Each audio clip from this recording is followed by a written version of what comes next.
Hello my dear winners, my dear champions, my dear great learners.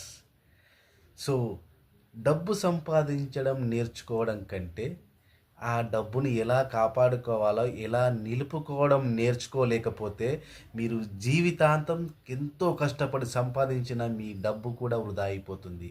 మీరు ఆ డబ్బును ఫ్రీడమ్గా enjoy చేయలేరు మై డియర్ ఫ్రెండ్స్.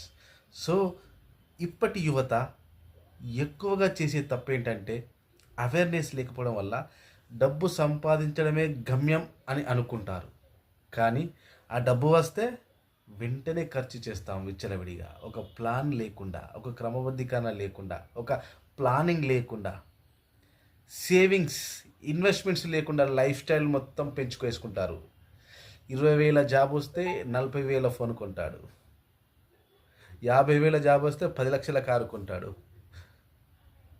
చివరికి డబ్బు ఉంది కానీ టెన్షన్ పెరిగిపోతున్నది అనే సిచ్యువేషన్ అనిపిస్తుంది కదా.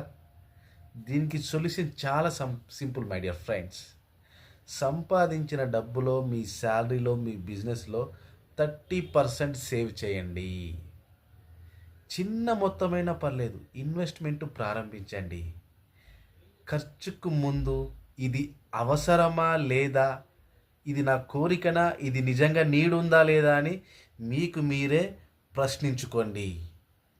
24 అవర్స్ ఆ కొనే ముందు ఒక్కసారి మీరు ఆలోచించుకుంటే నిజంగా అది మీకు అవసరమా లేదా తెలుస్తుంది. ఇలా చేస్తే డబ్బు అనేది మీకోసం పనిచేస్తుంది. మీరు డబ్బు కోసం కాకుండా ఆ డబ్బే మీకు ఎలా ఉపయోగంగా పనికొస్తుందో మీకు కరెక్ట్ ఇన్ఫర్మేషన్ వస్తుంది.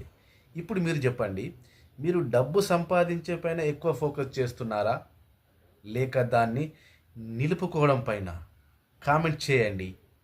మరిన్ని finance, life transformation secrets, wealth secrets తెలుసుకోవాలనుకుంటే నా ఛానల్ రవి సిద్ధుల టాక్స్ని సబ్స్క్రైబ్ చేయండి.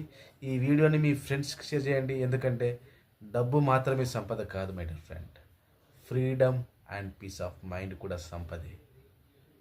Thank you so much. Signing off Ravi Siddhula.